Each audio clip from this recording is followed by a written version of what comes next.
7th standard term 1 chapter 1 number systemல exercise 1.2ல question number 4 என்ன கொடுத்திருக்காங்கன்னு பார்த்தீங்கன்னா Kabilan was having 10 pencils with him. முதல்ல கபிலன்ன்ற ஒரு பையன் எத்தனை பென்சில்ஸ் வச்சிருக்காங்கன்னு பார்த்தீங்கன்னா 10 pencils வச்சிருக்காங்க.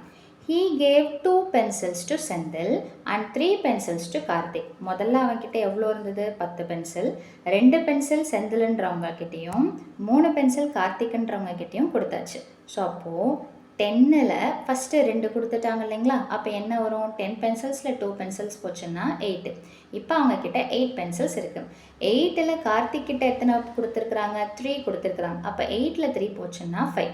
ஸோ இப்போது கபிலன் கிட்ட எத்தனை பென்சில்ஸ் இருக்குதுன்னு பார்த்தீங்கன்னா 5 பென்சில்ஸ் இருக்குது, ரைட்டுங்களா. அடுத்தது நெக்ஸ்ட் டே, அடுத்த நாள் his father gave him 6 more pencils. அப்போ ஏற்கனவே கபிலன் கிட்ட 5 பென்சில் இருக்குது. இப்போ அவங்க அப்பா எவ்வளோ பென்சில் கொடுத்துருக்குறாங்கன்னா 6 பென்சில் கொடுத்துருக்குறாங்க. அப்போ இருக்கிறதோட 6 அப்படின்னும் போது அவங்கக்கிட்ட எவ்வளோ பென்சில் சேர்ந்துருச்சு 11 பென்சில் இருக்குது, ஓகேங்களா. ஃப்ரம் தட் அதிலிருந்து he gave 8 pencils to his sister. இதிலிருந்து 8 பென்சிலை கொடுத்துடுறாரு. அப்போது கொடுத்துட்டாங்க அப்படின்னா என்ன வரும்னு பார்த்தீங்கன்னா minus. So how many pencils are left with him. So அப்போ 11ல் 8 போச்சுன்னா என்ன வரும் 3. ஸோ இதுதான் ஃபைனல் ஆன்சர். ஆனால் இதை நம்ம அப்படியே எழுதாமல் ஸ்டெப் பை ஸ்டெப்பாக எழுத போகிறோம். ஸோ இதில் என்னென்னு பார்த்தீங்கன்னா total pencils Kabilan had is equal to 10. Tamil medium பார்த்தீங்கன்னா கபிலனிடம் இருந்த மொத்த எழுதுகோல் எவ்வளோ அப்படின்னு பார்த்தீங்கன்னா 10. செந்திலுக்கு எவ்வளோ கொடுத்துருக்குறாங்க அப்படின்னு பார்த்தீங்கன்னா 2. அதாவது கொஸ்டினில் இருக்கிறத கொஞ்சம் ரிஃபைன் பண்ணி எடுத்து எழுதுகிறோம், அவ்வளோதான். கார்த்திக் கிட்ட எவ்வளோ கொடுத்துருக்குறாங்க 3. இது ரெண்டுமே கொடுத்தது அப்படின்றதுனால மைனஸில் தான் வரும். ஸோ அப்போது 10 -2 -3. ஸோ 10 - 2 என்ன வந்துடும் 8.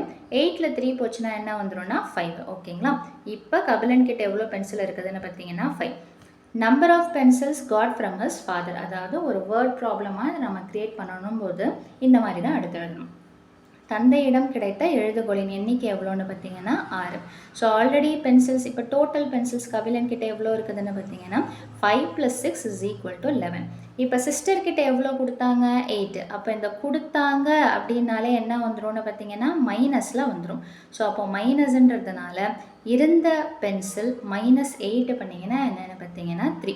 ஸோ இந்த மாதிரி ஸ்டெப் பை ஸ்டெப்பாக எடுத்து எழுதுங்க. பெரிய கொஷின் அதாவது பெரிய மார்க்கில் கேட்டாங்க அப்படின்னா இந்த மாதிரி எடுத்து எழுதுங்க. இல்லை 2 மார்க்ஸ் அப்படின்னா யூ கேன் டைரெக்டாகவே ஸ்ட்ரெயிட்டாக எடுத்து எழுதிடலாம்.